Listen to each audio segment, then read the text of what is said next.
Today in the Crown Court at Fulchester, Leonard Tyler is charged with assault. Tyler and the commune of which he's the leader moved into a cottage on the land of John Chatham, a wealthy farmer who lived near Fulchester. In January 1974, John Chatham died and his land passed to his daughter, Mary Chatham. Mary Chatham, at the time of her father's death, was a member of the commune, but it was not long before she moved out of the commune and into her father's house. The prosecution claim that on the 26th of June 1974, when Mary Chatham and her fiancé Edward Clark went down to the cottage, they were assaulted by Tyler. The defence claim, however, that the visit was an attempt at eviction, and it was Clark who assaulted Tyler. As the case begins, Mr. Elliott appears for the prosecution, Mr. Golding for the defence, and Mr. Justice Campbell presides. You are Mary Chatham of Chatham Farm, Woolchester? I am. And you recently inherited Chatham Farm from your father, including a small house known as the cottage. Yes, I have. And is the accused in occupation of the house along with a number of other people? Yes, the commune. Did the accused and his A commune, Mr. Elliott? a group of people who live according to a lifestyle determined by themselves, my lord? Yes. All work is done for the sake of the commune and all money is shared. From each, according to his abilities, to each, according to his need, is the phrase, I believe. Very succinct. Go on, Mr. Elliott. Thank you, my lord. Did the accused and his companions go into occupation of that property during your father's lifetime? Yes, they did. Please go on. Well, my father had no use for either the cottage or the land at the time. The land isn't very good, it's difficult and it's swampy. But he didn't want a proper tenant who might be awkward to get rid of. He decided that no harm would be done if he let them use it. Them being? Mr. Tyler and the others. That is, so long as they agreed to leave, if he wanted them to. And that, as far as you know, was the sole agreement between them? Oh, yes. You see, I was living at home at the time. I was with my father when he told Tyler what the terms would be. Well, my father and I used to talk about that sort of thing. He was trying to teach me. Now, you have no brothers or sisters? No. When did your mother die? In 1950, she died in childbirth. And what is your occupation, Miss Chatham? Well, I'm trying to run the farm. You seem very young to be a farmer. I have friends who advise me. I see. Thank you. Well, Mr. Elliott? Tell me, Miss Chatham, did you and your father always see eye to eye? Well, we had our differences, but then people do, don't they? I think in a funny sort of way he held my mother's death against me. Did this have any effect on you? I learnt to cope with it as I grew older, but I felt I needed to get out to learn for myself. Mr. Elliott, is this germane? Oh, it is, my lord. Really? Well, we need to know as much as we can about the background of the persons involved in this case so that we may understand it more fully. I see. Well, if you must, but it would be nice if we could finish before Christmas. Carry on, Miss Chatham. Well, naturally, I'd got to know some of the commune. You can't help it in a village like ours, and it was our land that they were on. I thought it might help me if I got to know them a little better. And that is the commune run by Leonard Tyler? Yes, and I asked if I could join them. And which of them did you ask? Him, Leonard Tyler. And what happened? Well, I told him that I wanted something more rewarding out of life, and I wondered if I might find it with them in the commune. Well, they didn't bother about things like money or property or who owns what. And it was so different from anything I'd been used to that I thought it might help me. And what was his response? He said, come and join us. So you did? Yes. And why was it Mr. Tyler that you asked? He was the leader. I see. And you joined the commune when? In 1972, about the beginning of September. And when did you leave? After my father died in February this year. February 1974. Yes. Why did you leave? Did you not like living there, Miss Chatham? Well, yes, I liked it, at first. At first? Mr. Elliott. Miss Chatham, before we go any further, is this in any way a political organization? Well, we used to talk about politics, but only the way anyone might. It was just another way of living. I see. Well, go on, Mr. Elliott. And you told us you liked life in the commune at first. And did that change? Yes, I began to think differently of it. Perhaps I grew up, or perhaps I just changed. But anyway, I began to disagree with them. For one thing, it was very hard on the children, and they never seemed prepared to make allowances for other people. They were a bit like my father, only prepared to see their own point of view. I see. They were so arrogant. May we talk about the children? These are, in fact, the offspring of members of the commune. Yes, they are. Are the mothers married? They don't believe in that sort of thing. So the children are illegitimate. I suppose so. Will they ever know who their fathers were when they grow up? My lord, these questions are emotive and unfair and could easily prejudice the jury against the commune and thus against my client. Yes, Mr. Golding. What I think we all want to know is whether Miss Chatham thinks that the women, how shall I put it, the women in the commune established a permanent relationship with one man or exercised their choice indiscriminately. Precisely, my lord. Miss Chatham? Yes. Yes. They were, as your lordship puts it, indiscriminate. Thank you, Miss Chatham. Was your father happy about your staying in the commune? He wasn't happy, but he wasn't unhappy. The commune was close by. Well, he was on his own, you see, so I didn't want to move any further away. I knew that he was all right, and he knew that I was. Now, your father's death was unexpected. Yes. So, when you left in March, was it because you had to run the farm? No, it wasn't just that. By then I wanted to leave. You see, when I first went there, it had all seemed so fine and friendly, but I began to think differently.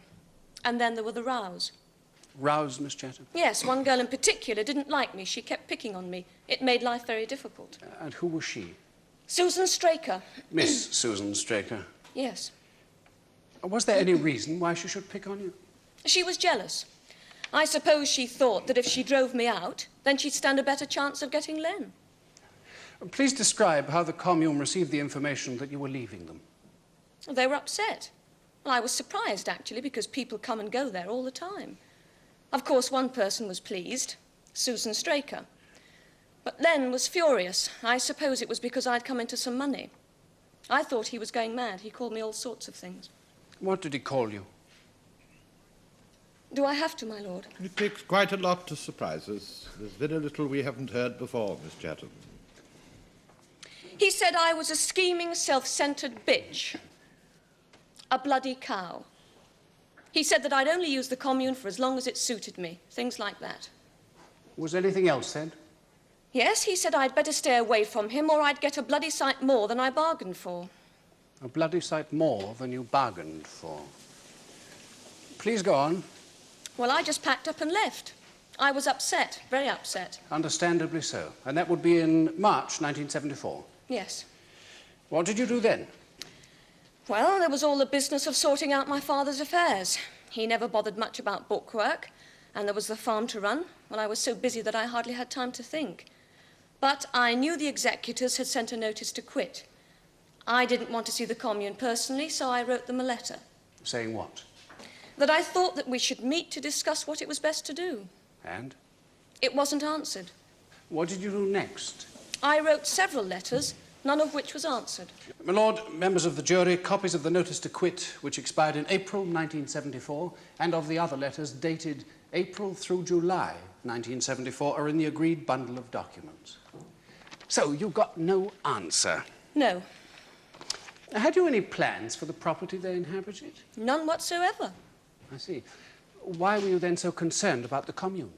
Well, they themselves had been talking for a long time about moving on while I was there. I knew the executors had sent a notice to quit. Well, the lawyer wasn't happy about the commune, and obviously I had to find out what was going on. Yes. Well, I talked to my fiancé. That would be Mr. Edward Clark. Yes, and he said that I had a right to know what was going on because it was my property. And he said he would come with me to talk things over with them. Well, remembering what Len had said about getting a lot more than I bargained for, I said there might be trouble. So we took 2 of his men with us just in case. In case of trouble. Oh, yes, there were 6 or 7 men living in the commune.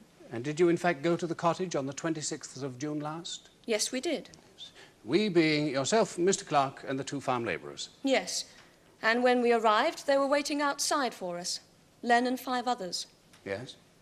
Well, I was a bit surprised when I saw the cottage because they'd boarded up all the doors and windows. And I suppose we were about 8 feet from them when Len told us to come no nearer. Not to approach your own cottage. Yes. Well, Ted was furious. He said that no one was going to stop me going into my own property. And he made for the door. He made for the door. You're sure about that? Well, I don't see what else he could have been doing.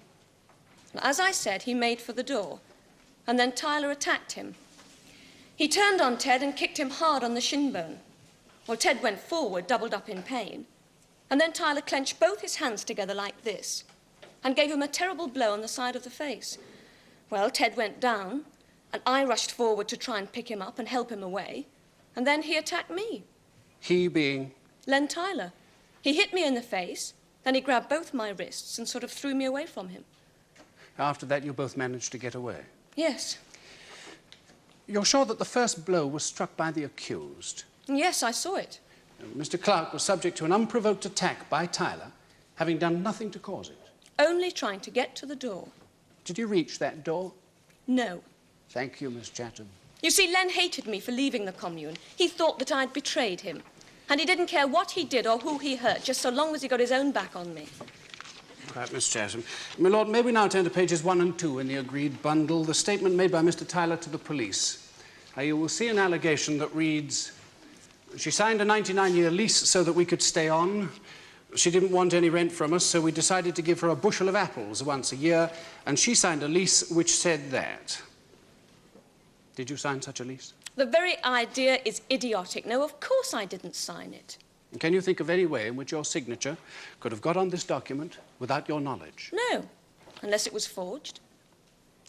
Miss Chatham, did members of the commune ever smoke marijuana? Well, You may answer the question, Miss Chatham, without fear of recrimination. yes. Yes, they did. And did you? Yes, several times. I see. While you were a member of the commune, did you ever take any other form of drug? Yes, but only once. I took acid. Acid. Lysergic acid, my lord. An hallucinogenic drug known as LSD. Now, you only took it once. Yes, I hated it. Would you tell us about that, please? Well, it was after a party at the cottage. And we'd been up all night, you know, and Len suggested that I drop some acid. Dropped. Took, my lord. Thank you. Carry on, Miss Chatham. Well, I hated it. I honestly don't think I've been more frightened in all my life. I can't remember very much about it, except that I was terrified. One final question, Miss Chatham. Are you absolutely sure that it was the accused, Leonard Tyler, who urged you to take LSD? Yes, it was his idea. I didn't want to, but he said it would free my mind or some such rubbish.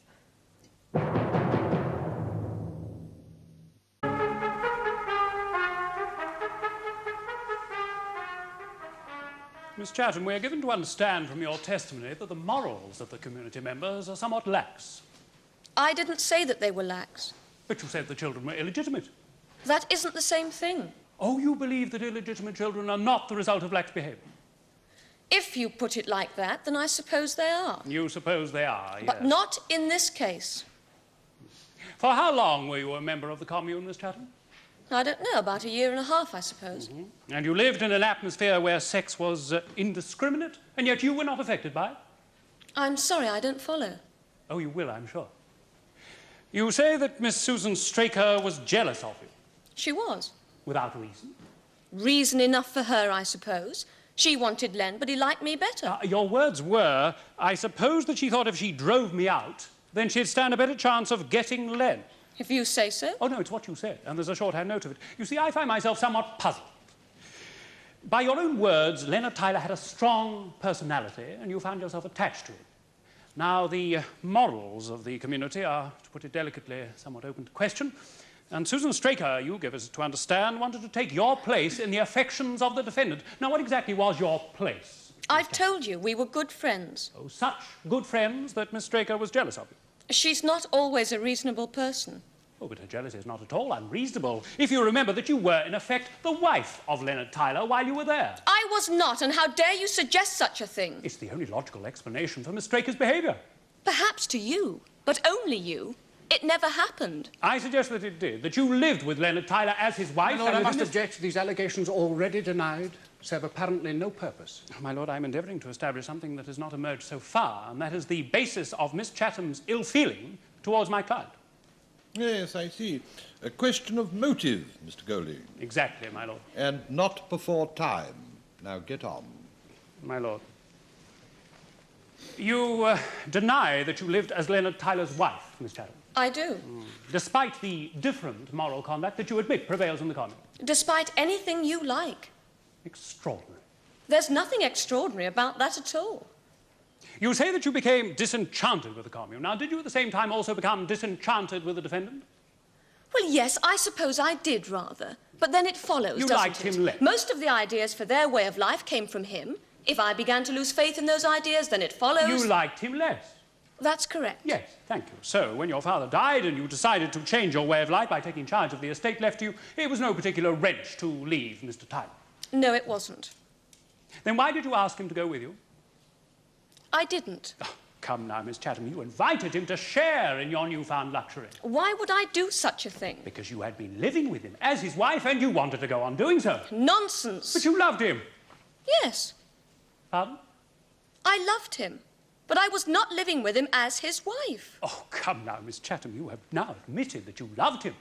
Now, I put it to you that you offered him a share in your newfound wealth and he turned you down. And that's the reason, that's the motive, Miss Chatham, for all this fuss and fury you've created over the cottage. Simple pique. Nonsense. But you see the difficulty, don't you? I see that it's difficult for you, yes. But for me, it's quite simple. Yes? Well, here we have an attractive young woman, rich in every sense of the word, yet devoting so much time and energy to this tiny cottage. Now, it is a puzzle, isn't it? Why? There's more to it than that. Oh, yes, Miss Chatham, I'm sure there is. Now, you say that you left the commune early in March 1974. Yes. Not long after Miss Straker's pregnancy became known. Yes, but that has nothing to do with it, as I've already said. Really, Miss Chatham? And after you'd left, you became engaged to Mr. Clark. It's not as simple as that. Oh, I'm not suggesting it is, Miss Chatham. Ted and I have known each other since we were children. I used to see him on and off when I was still living in the commune. I think he was waiting for me. He was a great help in sorting out my father's affairs. It drew us closer together. He asked me to marry him and I accepted. I've decided now that's what I want. And when did he propose to you? April the 27th, 1974. So, you left the commune early in March 1974, and you accepted Mr. Clark's proposal of marriage in April 1974. Now, the incident of this alleged assault, which occurred on the 26th of June 1974, you seem to recall that very well. I should do. I was there. Oh, indeed you were. In the company of Mr. Clark and two strong men. Now, what was your purpose in going down to the cottage? I've told you to talk, to find out what their intentions were. You were just casually going down there to chat to them about their plans, knowing that they'd received a notice to quit? Yes. From a land which you say is swampy and almost useless? I simply wanted to find out when they were leaving. But you did want them to leave? Yes, I did. Yes. And for this you needed the support of three strong men? Ted, Mr. Clark wouldn't hear of me going alone. Oh, yes, I can understand that. He'd wanted to be there to protect you. But did you really need two bruisers along as well? Who said that they were bruisers? They were men who work on the farm. But why were they there? I've told you. There were 6 or 7 men living in the commune. Who, seeing 4 of you descending on them, could be forgiven for thinking that you were more of a raiding party than a discussion group? We went to talk. Oh, come, Miss Chatham, the last thought in your mind was that of discussion. You went there with the firm intention of evicting them, did you not? No. You were going to break your way into that cottage using physical force. Hence the 2 bully boys. Farm labourers. Hence the 2 farm labourers, then.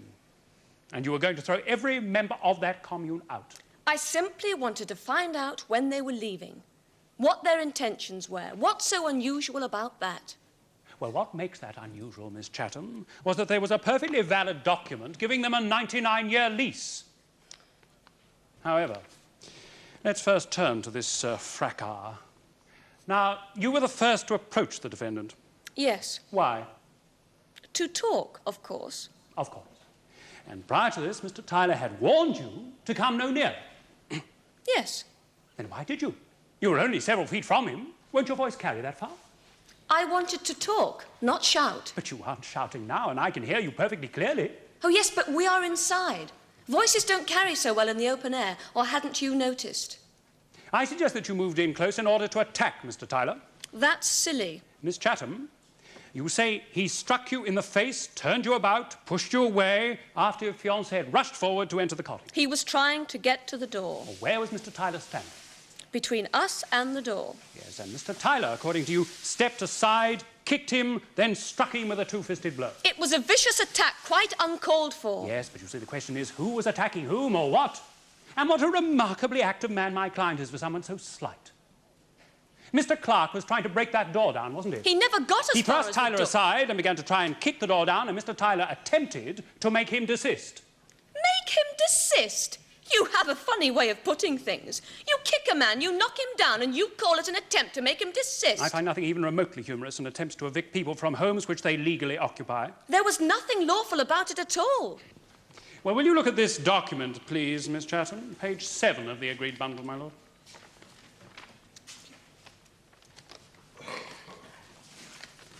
Now, have you ever seen that before, Miss Chatham? Never. But that's your signature at the bottom, witnessed by 2 others. It looks like it, but it isn't. It reads, in part, to hold the same from the 4th of February 1974 for the term of 99 years, paying during the term hereby granted the annual rent of 1 bushel of apples, such payments to be made, etc., etc., etc. Now, if that signature is yours, the commune's tenancy would be secure, would it not? Would it? Well, you tell me. I didn't sign it. Well, I should be calling an expert witness who will say that you did. You can produce what you like. My father taught me never to sign anything without first giving it a lot of thought. I'd never have signed such a document. Nevertheless, Miss Chatham, you do not dispute that the signatures on the other letters are yours? No, I don't. No, so therefore, if the signature on the lease, on the document, is not yours, then it must be a forgery. Yes, it must.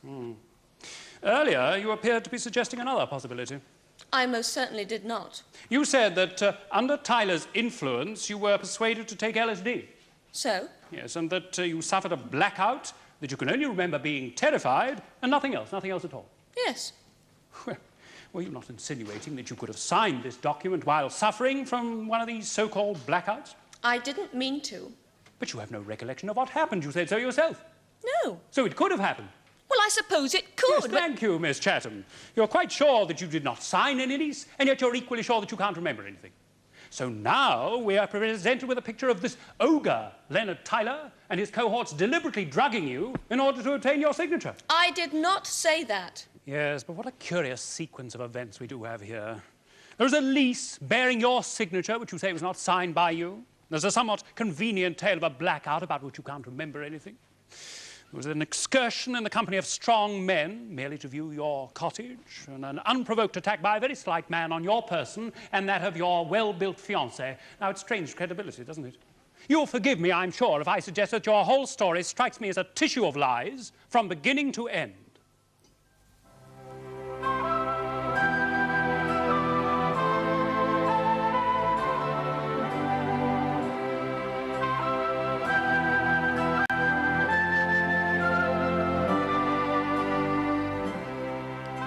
Tomorrow, our cameras return to the Crown Court for the continuation of the case of the Queen against Tyler.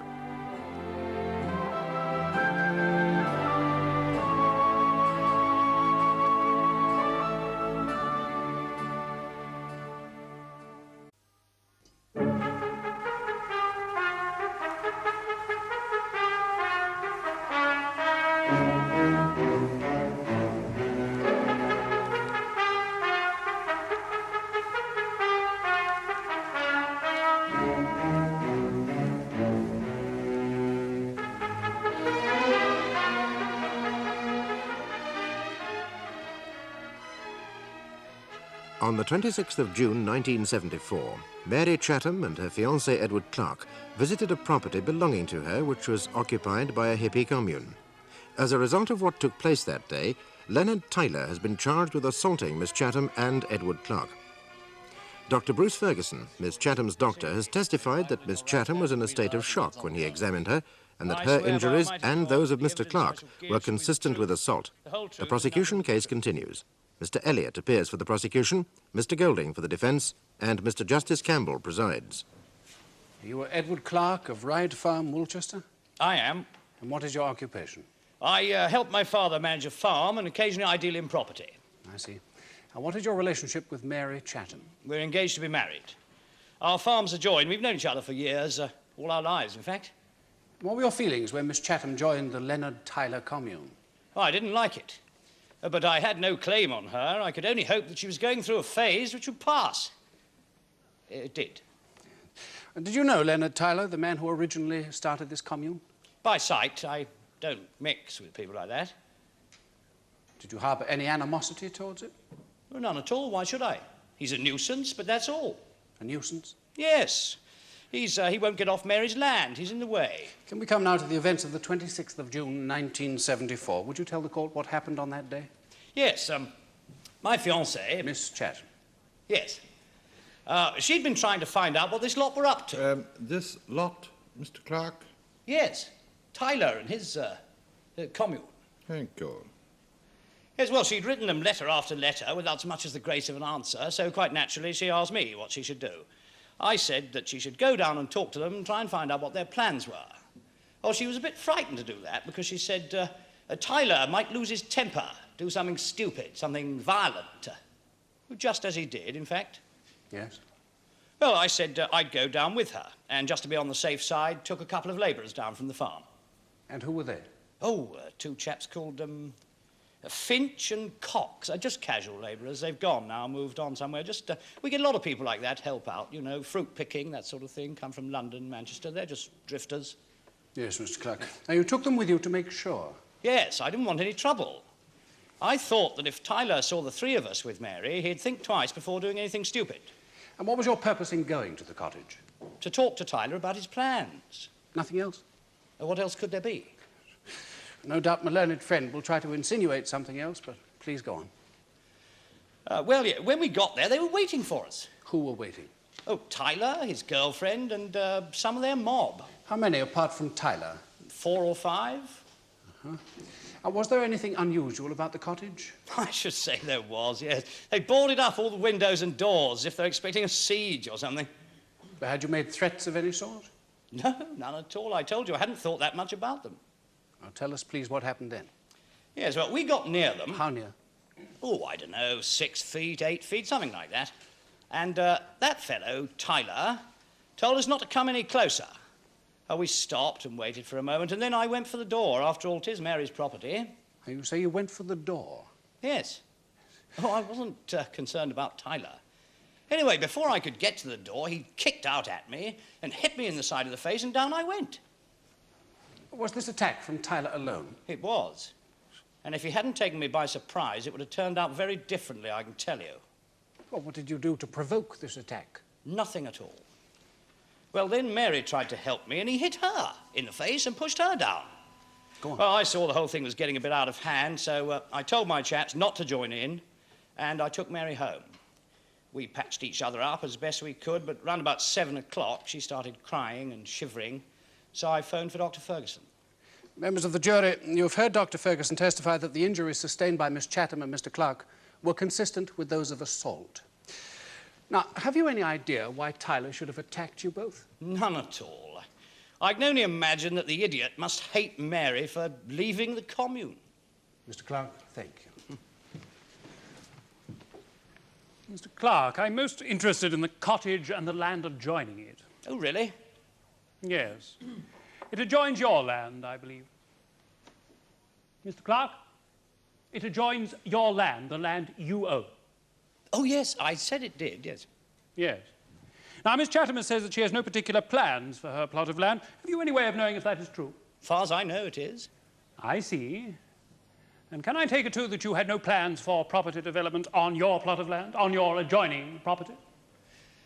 We had talked about it, but only as a remote possibility. I'm always interested in that sort of thing. I have told you I'm interested in property. Yes. Now, Mr. Clark, you became engaged to Miss Chatham on April the 27th, 1974. Yes. Very sudden? No. I've known her for years. I'd always wanted to marry her for as long as I can remember.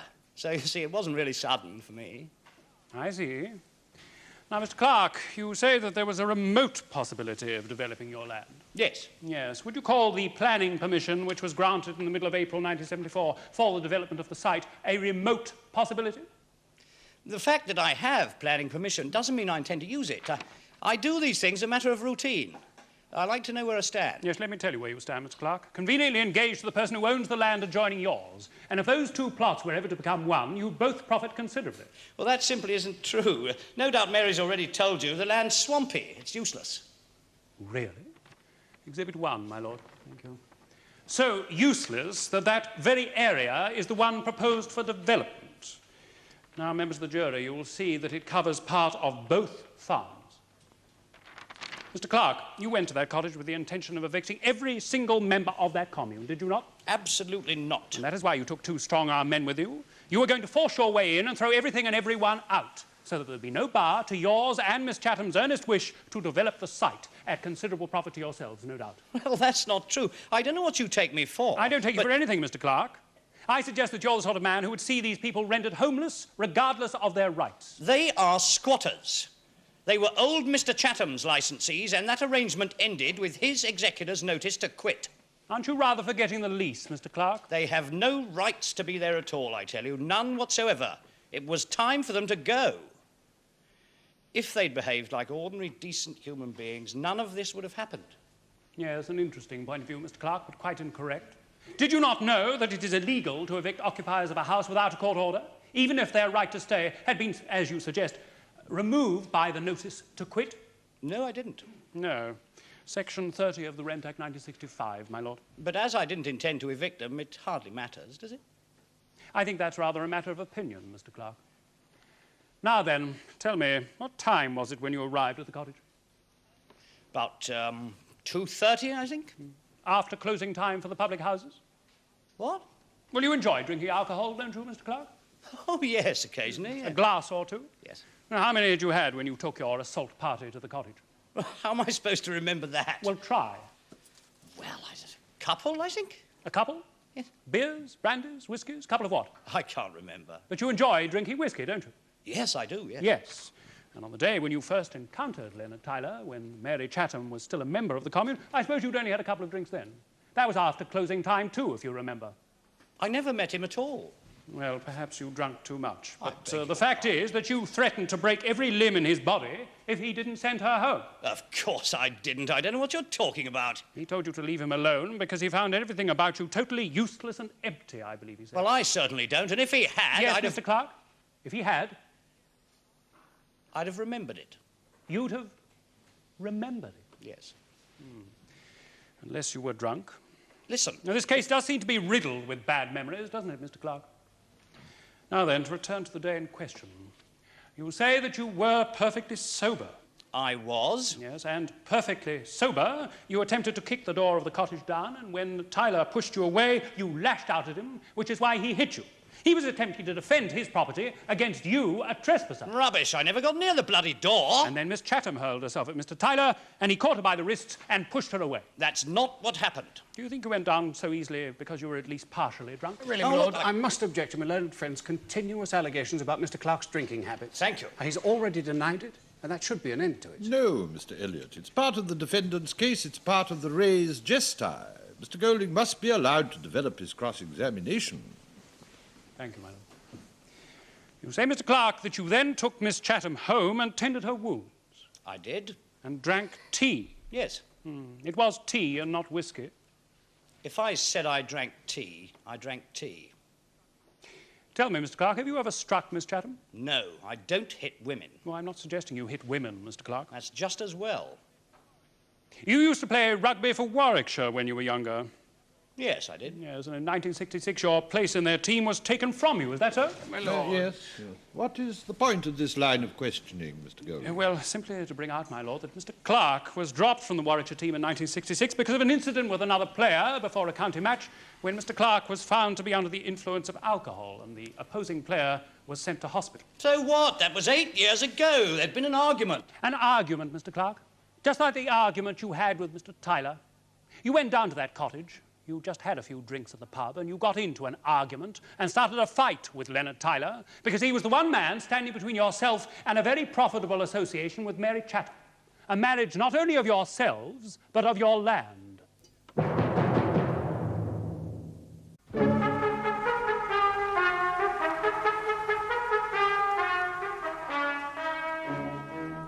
You are a graphologist, Mr. White.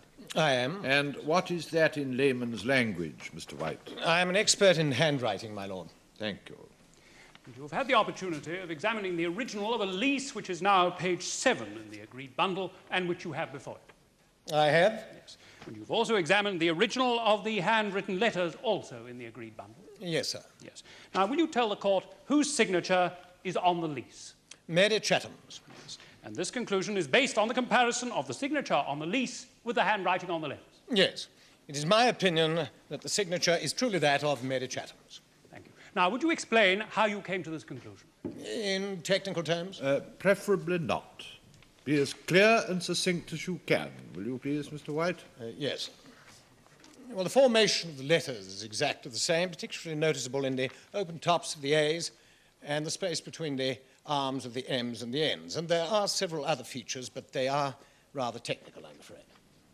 Yes. So, in your opinion, there is no question as to the validity of that signature? None whatsoever. Thank you, Mr. White. The business of graphology, Mr. White, what does it involve? A study of handwriting. Nothing more? We can determine certain features of a person's character from his writing. Really? Almost a form of clairvoyance. We don't claim to be able to foretell the future. And do you earn a living at this? Yes. And people come to you and pay you money to have their handwriting analysed? Yes. And are you always right, Mr. White? Not invariably. I see. Nor is a surgeon come to that. Are you comparing your work with that of a surgeon? Not at all, only as regards fallibility. Ah, yes, fallibility. Tell me, Mr. White, how much of your character analysis comes from summing up the client for yourself, and how much from sheer guesswork? All my analyses are from actual writing. Some of it comes through the post, so I could hardly be said to know the person concerned. A truly remarkable ability, but, as you say, not infallible. Is it possible that this is one of those rare occasions when you've made a mistake, The signature is that of Mary Chatham. with no possibility whatsoever of it being a forgery? If it is, it's a remarkably good one. But the possibility is there.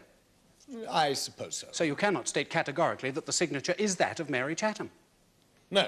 No. Thank you. In that case, the forger went to a very great deal of trouble because even the same pen was used. Well, I don't imagine that in a commune there's any difficulty in using another person's belongings, do you? No further questions, my lord. Mr. White, as an expert in handwriting, do you think that that signature on the lease is a forgery? No, I do not. Thank you very much. Does your lordship have any questions? No, thank you. You may go, Mr. White. My lord, I would now like to take the unusual step of calling a witness for the defence before I call the accused. I would like to call Miss Susan Straker. Oh, look, that's bloody ridiculous. She's in no fit state to come in here. It is unusual, Mr. Tyler, I agree. However, you must let Mr. Golding conduct your case as he thinks fit, or withdraw his instructions, and that would be most unwise. However, Mr. Golding, it is a bit unusual. On what grounds? Well, my lord, Miss Straker is pregnant. She was admitted to hospital this morning. She is 2 days overdue. She has high blood pressure, and it is most important for her medical health that she be returned to hospital as soon as possible. I see. Mr. Elliot? Thank you, my lord. I would like to make it absolutely clear to the jury that the reason for the normal procedure is that the defendant should not have the opportunity of altering his evidence to conform to that given by a witness. Quite, Mr. Elliot, and you may comment on this at any time. However, in the circumstances, I think we should hear Miss Straker now. Very good, my lord.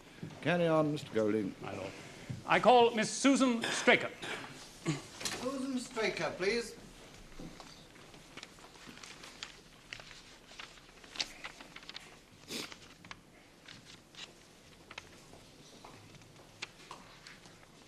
Would you like to sit down, Miss Straker? I'm all right, thanks. Are you quite sure? Yes, thank you, Your Honour. Very well. Carry on, Mr. Golding. You are Miss Susan Straker of the cottage, Woolchester. Yeah, that's right. What is your occupation? Oh, nothing really. Oh, I help out with all sorts of things, but it's a bit difficult just at the moment, you know. Of course. Mostly I'm Len's wife. The defendant's wife, Miss Straker. Yeah, that's right. Have you been through a ceremony of marriage? Oh, no, we don't believe in that sort of thing. Well, we reckon if two people want to live together, it's their business and nobody else's, especially the church and the state.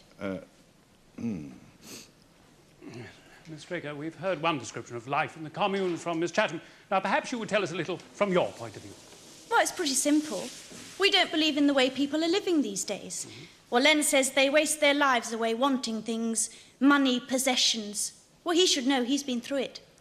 We do jobs all over the place, and we grow things, and the money we make is pooled. Then if we want anything like tools and paints and stuff like that, well, we discuss it and take the money out of the kitty. Yes. The kitty being... I'm sure we all understand the term, Mr. Golding. Thank you, my lord. Go on, please, Miss Straker. Well, nothing much more to say, really, is there? we sort of believe in helping people. Well, some of us have got special abilities. Like Wolf, see? He's good at making musical instruments. Violins, guitars. And Bob and Anne, they're potters. Well, they sell what they make to buy their tools.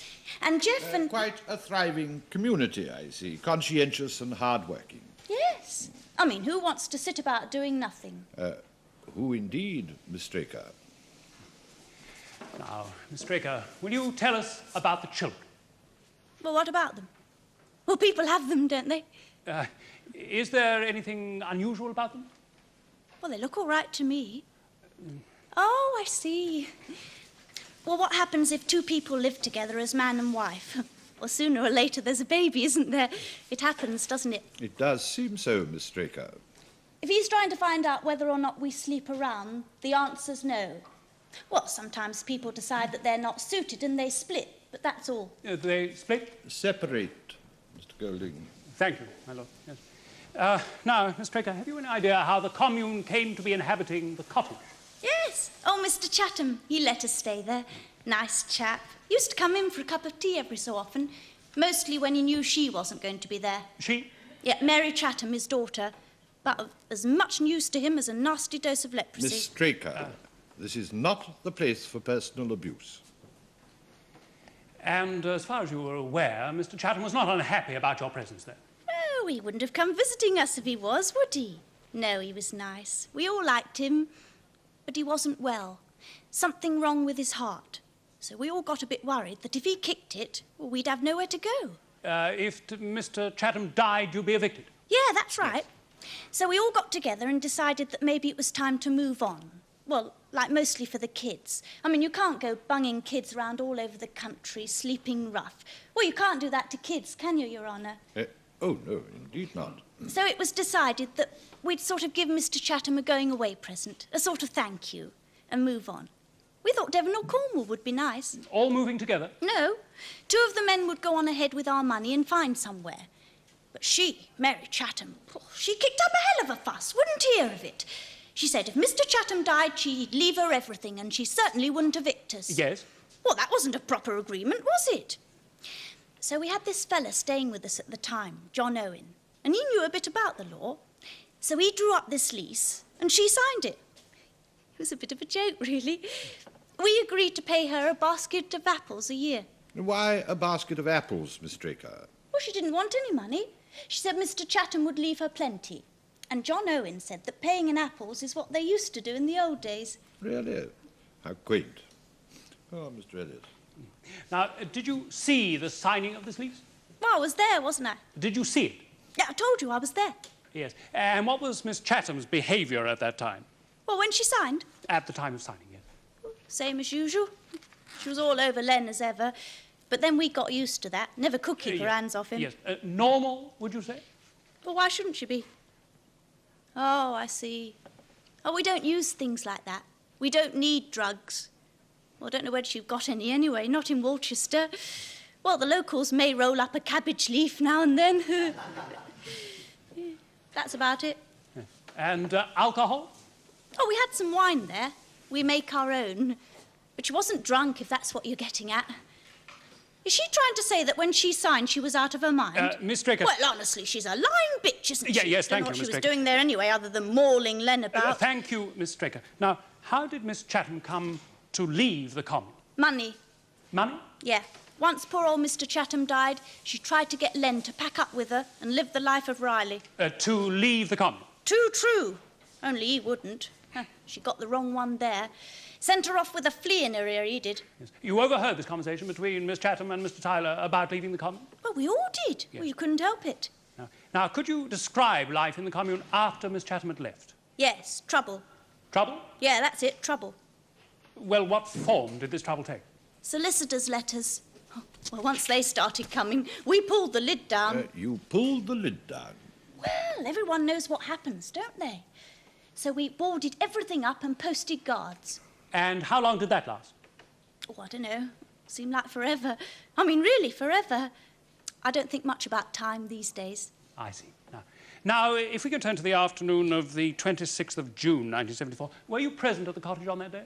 Well, I'm there every day. Yes, but were you there at the time of the alleged assault? Oh, yes, I saw all that. Yes. Now, will you please tell the court what you saw? Well, we were all outside at the time. I remember because the garden needed seeing to. Then they came. They? Yeah, her, Mary Chatham, and that drunk of a boyfriend she's got. Yes, who is the boyfriend you're referring to? Clark, Ted Clark. Him over there, the local rich drunk. And they had 2 hard men with them, too. Go on, please. Well, all the men were outside, ready for a punch-up. Now, why did they get ready for a punch-up? Well, everyone knows about Ted Clark. 2 large whiskies and he kicked the arse off a chicken. Miss Straker, you must moderate your language for the simple reason that the court can only function in an atmosphere of calm. Oh, too right. Now, what happened then, please? Well, they got fairly close, and Len told them to stop, and they did. And he asked Mary Chatham what she wanted. Well, she said that she came to claim her property back. Mm-hmm. And he said that according to the lease, she got another 98.5 years to wait. So Ted Clark, he shouted something about getting into the cottage whether we liked it or not, and he made for the door. Yes. Can you remember exactly what he shouted? No. No, sorry, but you don't, do you, really? Anyway, he made for the door, and he tried to break it down with his shoulder. But that didn't work, because Len had locked it, see, and put the key in his pocket. So he stood back, and he tried to kick it in. Well, Len didn't like that. So he tried to push him away. Then Clark lashed out at him, and Len knocked him over. But Mr. Clark did reach the door. Oh, yes. Yes. Well, that's what he was after, to get in. Didn't seem bothered about anything else. And only then did Mr. Tyler assault him. Yeah, that's right. Hit him in the face and Clark fell over. Don't know why, really. I mean, I love Len more than anything, but you've only got to look at him. Well, he's not the strongest of men, is he? Really? Clark had been on the bottle, of course. Yes. Now, what did Miss Chatham do? Oh, she went for him. She would have had his eyes out if she could. But Len stopped her, see? Grabbed her by the wrist, swung around and pushed her away. And you're sure that's all Mr. Tyler did? Oh, I saw it, absolutely. Yes. Now, I want you to be quite clear about this, Miss Straker. You are quite certain that it was only after Mr. Clark had attacked the door that Mr. Tyler attacked him? I couldn't be more certain about anything. He wanted to get into our home and he didn't care how he did it.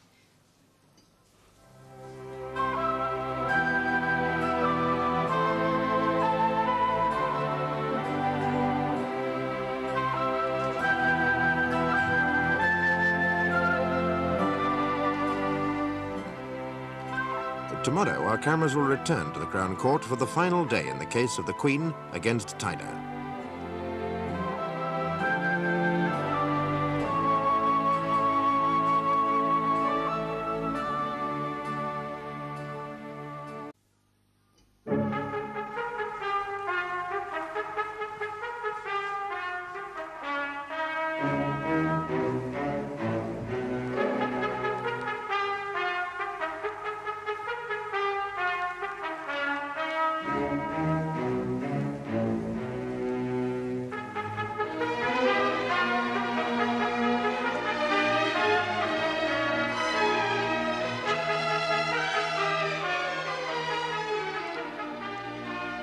On the 26th of June 1974, Miss Mary Chatham and her fiancé Edward Clark visited a property belonging to her, which was occupied by a hippie commune led by Leonard Tyler.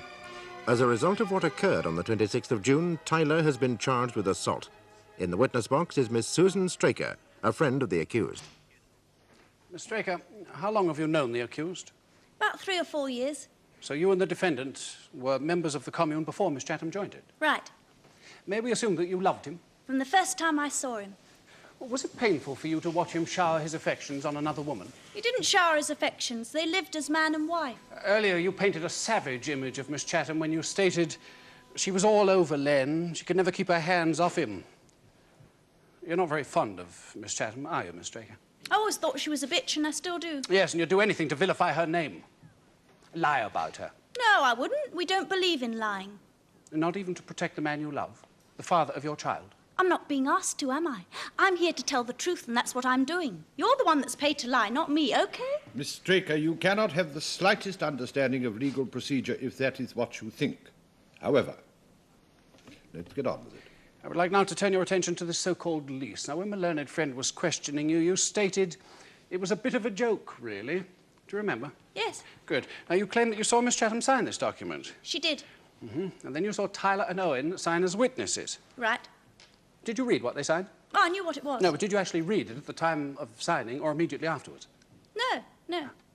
So for all you know, they might have been putting their signatures to a simple game of noughts and crosses. We don't play noughts and Would you crosses. please answer my question? I did. We don't play noughts and crosses. That's what you asked, and that's what my answer is. So you did not see the document.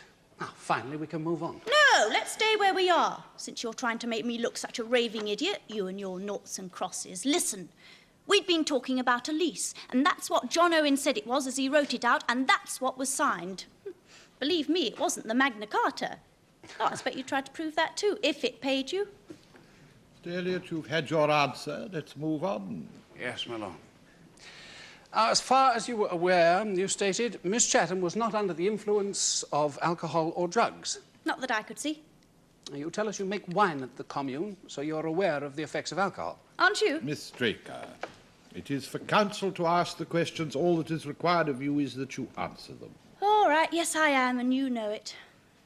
I do now. And you're also aware of the effects of drugs. Yes. How'd you come by this knowledge? I've seen it. Have you not used drugs yourself? Yes. Yes, at the commune. London. But you don't live in London, do you? So I was moving about at the time. I'd run away from home, if that's what you're getting at. But you know enough to state categorically that Miss Chatham was not so influenced at the time you say she signed the document. Yes. As I say, where would she have got it? That's precisely what I'm wondering. Is it possible that the accused, Leonard Tyler, gave her something? Oh, it's possible the sun won't rise tomorrow. Of course it's possible, but as you might say, it's not probable. You just don't know Len, that's all. Oh, I'm not sure you do, Miss Straker. I shall be as brief as possible, but I would like to clarify your statements about the 26th of June last. Now, you did say the house was all boarded up. Yeah, That the men from the commune posted guards. right. And that when you saw Miss Chatham and Mr. Clark approach, all the men got outside, ready for a punch-up. Yes, and I explained why. When Mr. Clark was knocked to the ground, where were you standing? Just by the door, And where was the accused? facing those four. He was in front of you. Pretty well. You were by the door. Several members of the commune nearby. The accused in front of you, facing Mr. Clark. Well, you were hardly in a position to see whether Miss Chatham came forward in anger or in a placatory manner. Well, don't be ridiculous. Of course I could see. Well, I can see past you now. I could see past him then. Well, I put it to you that you fabricated this entire vision.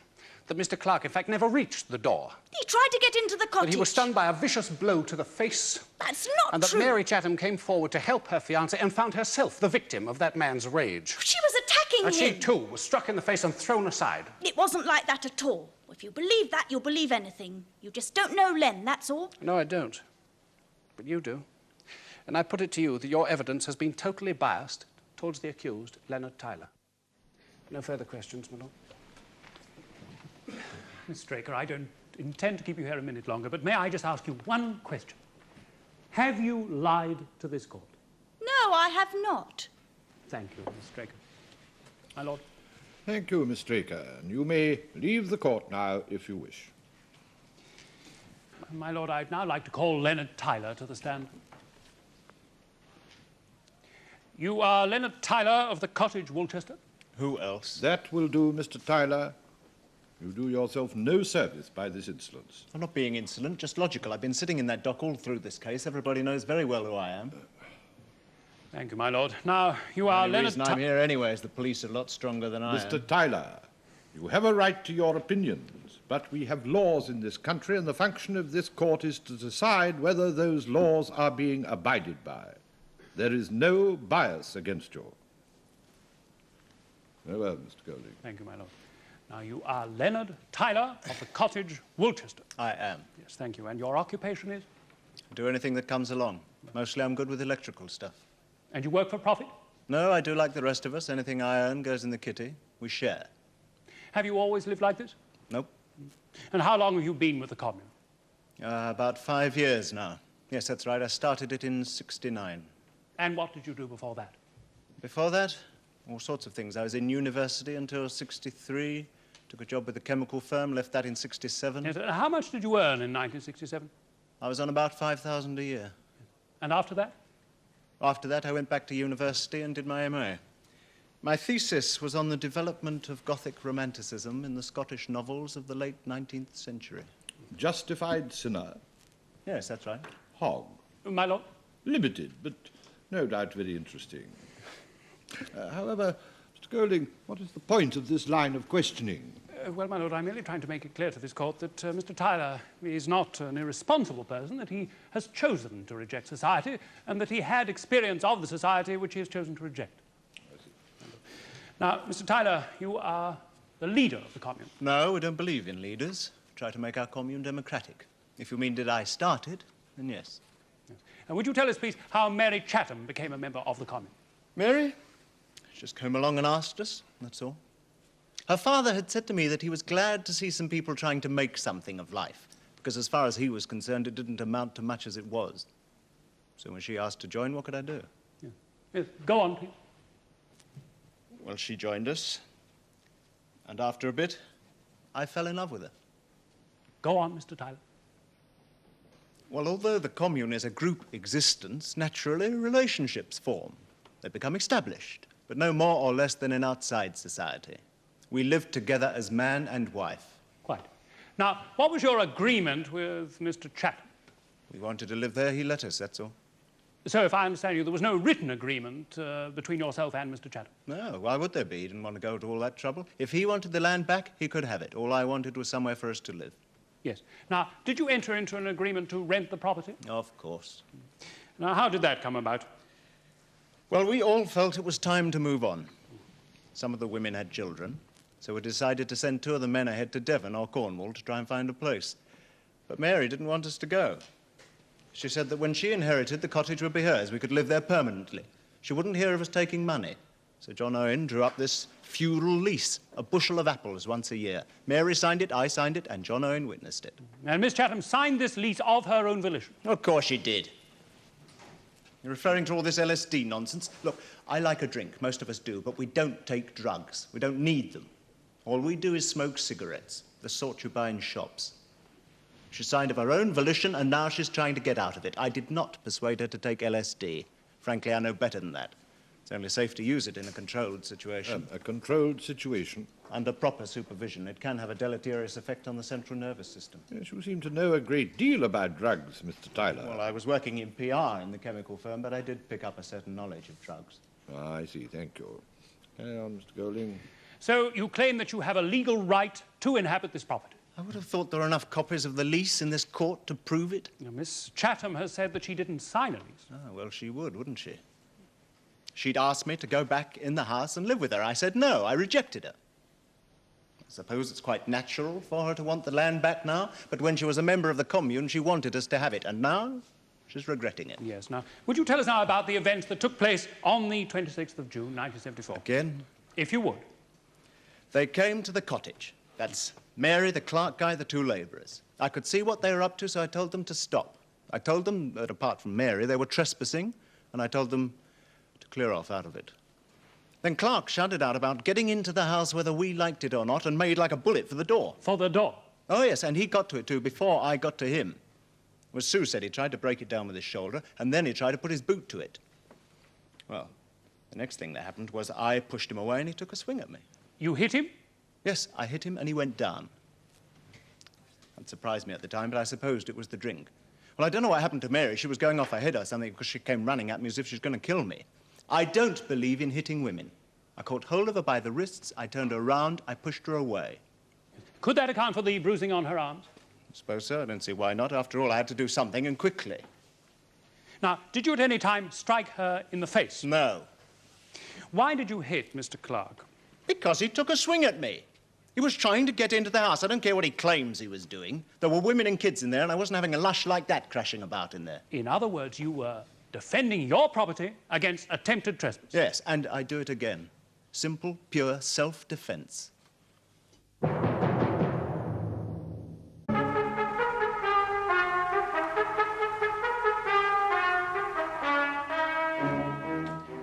Mr. Tyler, you suggest that you habitually slept with Miss Chatham while she was a member of your community. Yes. And now Miss Straker is carrying your child. You say you love her instead.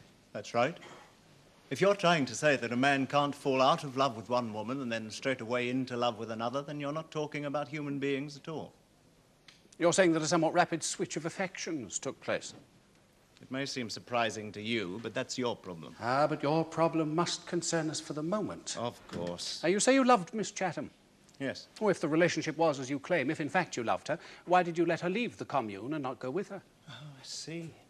Well, when she decided to go back and live in her father's house, that's her business and her right. But as far as I was concerned, she was betraying everything I believed in. Now, when somebody betrays you, it's a little difficult to go on loving them.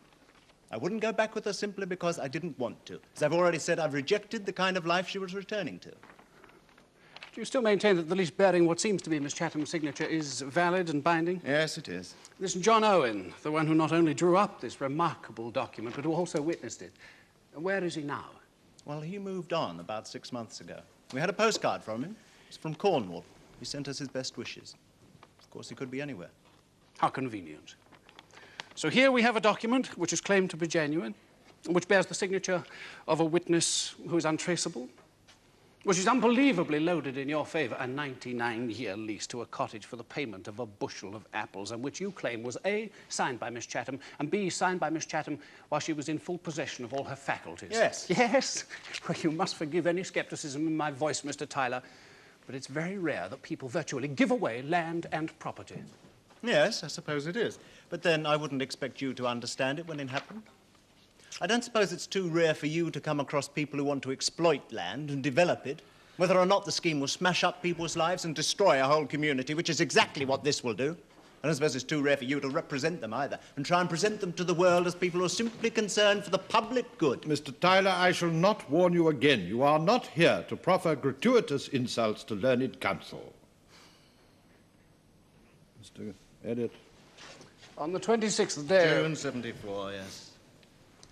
You physically assaulted Miss Chatham, did you not? Dear, dear. Did you or did you not? No, I did not. She came at me, I caught hold of her by the wrists, I turned her around, I pushed her away. That's all you have to say? That's all, and nothing you or anyone else says is going to change it. Well, I put it to you... Now, look, I don't hit women. I didn't hit Mary Chatham. I've already said I could have caused the bruises on her arm by catching hold of her too tightly. It can happen. After all, I had to do something. And you did, didn't you? Yes, I did. Caught hold of her by the wrists, and I pushed her away. And when your rival, Mr. Clark, That's approached... not true. Are you denying that you assaulted him too? No, I'm denying that he's my rival. It means nothing at all as far as I'm concerned. I suppose if we get down to basic facts, he couldn't care less about her. Only about how much money they'll have when they get together in what you'd call a marriage, but I'd call a property merger.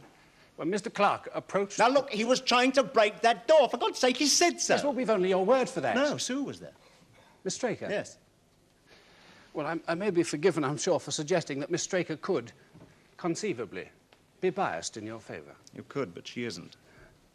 Do you admit to physically assaulting Edward Clark? I hit him, yes.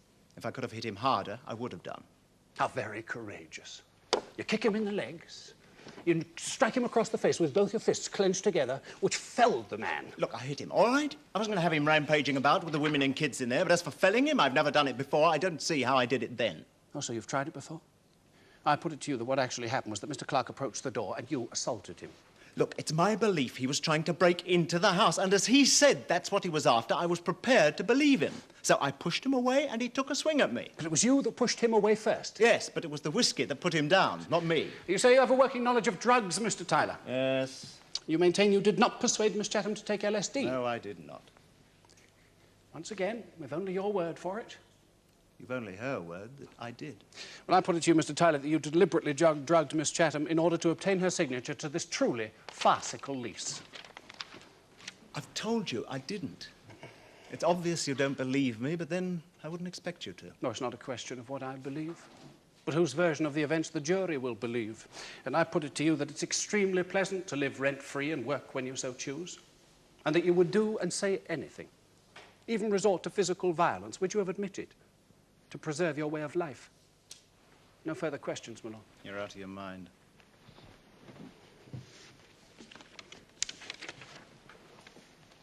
Please, my lord, members of the jury, I do not intend to lead you through the maze of irrelevant fact and fiction in this case, but rather focus your attention on the only issue of concern, and that is one of assault. I submit there's one question you must answer. Did Edward Clark and Mary Chatham on the 26th of June 1974 go to the cottage with the express intention of evicting Leonard Tyler and company from the property? Now, if this was their intention, surely they'd have done it legally, with a court order.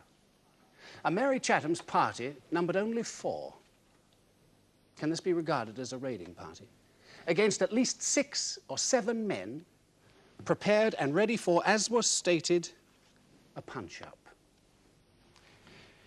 Now, why was it that no one else was involved in this fight? We know why Mr. Clark's farmhands didn't involve themselves. He told them not to join in. And my learned friend, for reasons unknown to us, has called no other witness from the commune except the young, slavishly devoted Susan Straker. Was there no one willing to corroborate their story? Now, the cottage was all boarded up, guards had been posted, and because of bitter experience, the atmosphere within the commune was that of oppression.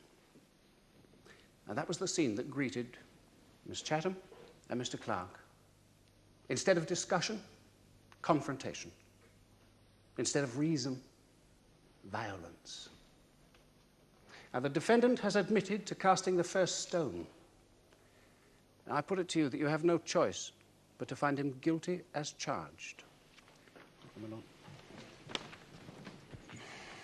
Members of the jury, we've been subjected to a positive shoal of red herrings during the course of this trial, but I submit that the known facts are these.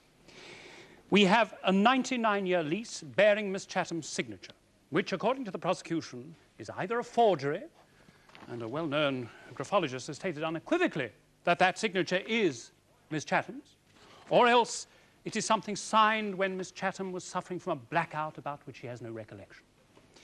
Now, we have a raiding party of 3 strong men and a girl going down to a cottage for a supposed chat to a group of peaceful tenants already given notice to quit, which, I contend, resulted in a determined attack on the cottage by Mr. Clark, already the worse for drink, and you'll remember his previous record in this respect, during which attack my client attempted to protect his legally rented property and the children inside, and has admitted quite openly that he knocked Mr. Clark down. Now, members of the jury, a person in lawful occupation of land is entitled to use reasonable force to eject a trespasser from it. And that is what happened in this case. Mr. Clark was a trespasser. He was attempting to knock the door down. And a person is also allowed to use reasonable force to defend himself. And when Mr. Clark swung at Mr. Tyler, I submit that Mr. Tyler was quite justified in aiming a blow at Mr. Clark. And when Miss Chatham attacked Mr. Tyler, he was equally justified in attempting to restrain her by the wrists and to push her away. Now, both Miss Chatham and Mr. Clark stand to gain very considerably by the sale of their adjoining properties if this commune can be ejected from the cottage. He's in the way, you'll remember Clark saying to prosecution with reference to my client. He's in the way. And you will also remember the planning permission requested by and granted to Edward Clark in April 1974 to turn this supposedly useless swamp into a highly lucrative property development. Now there, members of the jury, lies the reason for this calculated attack on the commune. And this, coupled with Miss Chatham's fury at being rejected by Mr. Tyler, supply, I suggest, the motive for this charge. Finally, members of the jury, I would ask one thing of you, that you should look only at the facts, and you should not allow any feelings you might have about the differing lifestyle of the members of the commune or these references to hallucinogenic drug taking to prevent you from noting that the prosecution has not produced a single shred of evidence to support their myriad theories. The correct verdict, I suggest, is clear, and it is a verdict of not guilty. Thank you. Now, members of the jury, your task is, of course, to consider the evidence. Mine is to guide you as to the law. Now, the defendant faces 2 charges of assault occasioning actual bodily harm, and the 2 counts allege separate assaults on Edward Clark and Mary Chatham. Now, you must consider these 2 charges separately. Now, it's clear that Mr. Tyler hit Mr. Clark with his fists. The real issue before you is, was the defendant, in doing what he did, taking reasonable steps in what he genuinely believed to be self-defense, either of himself or his property, or using reasonable force to expel someone who he genuinely believed to be trespassing. It's also clear that he gripped Miss Chatham by the wrists or the arms. Now, the prosecution say that he also hit her in the face, but the defense deny this. Again, the issue is, was he using reasonable force to defend himself? Now, the prosecution has to prove to your satisfaction that in each case Mr. Tyler was acting unreasonably. If they fail to do this, then of course you must acquit. Now, I should just like to say one word about the lease. If this lease is, as is asserted, a genuine lease, then Mr. Tyler and the commune are entitled to remain on the property until the lease expires or is broken. Indeed, lease or no lease, any attempt to evict them by force without a court order is a criminal offence. Now, whether or not Miss Chatham signed this lease, well, that is for you to decide. Now, remember, the prosecution must satisfy you that the degree of force used by the defendant went beyond what was reasonable. And if, of course, you form the view that there was no actual bodily harm, then you may bring in a verdict of common assault. Now, members of the jury, would you kindly retire to consider your verdict?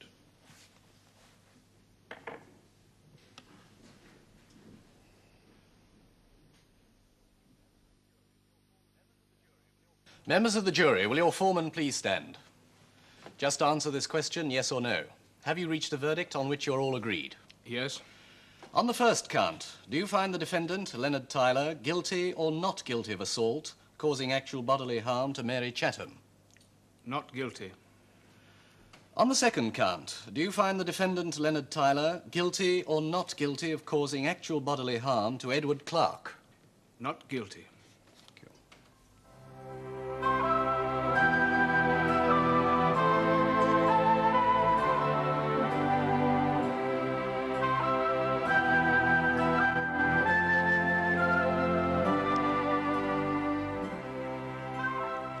Join us when our cameras return to watch another leading case in the Crown Court.